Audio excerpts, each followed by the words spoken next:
Florida State was this close to making the college football playoff last year, and in large part due to just how dominant they were along the front defensively.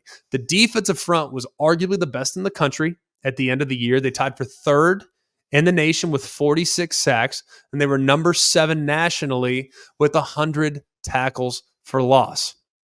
The performance that they put on against Louisville in the ACC championship game was like one of the best performances I've seen from a defensive line, but they just completely took over the game from start to finish.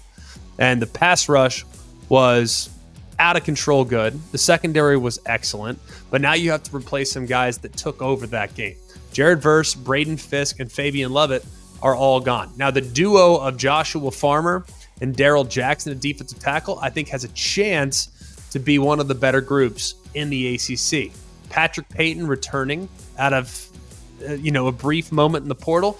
Great to get him back.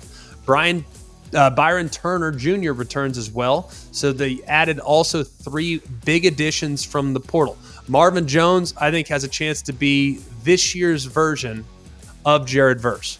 A guy that kind of comes with not highly regarded, but comes from somewhere, and maybe like Jermaine Johnson before him. Jermaine Johnson transferred from Georgia to Florida State, became a first-round pick, and a great player for the Seminoles. I could see that being the type of trajectory that Marvin Jones displays this year.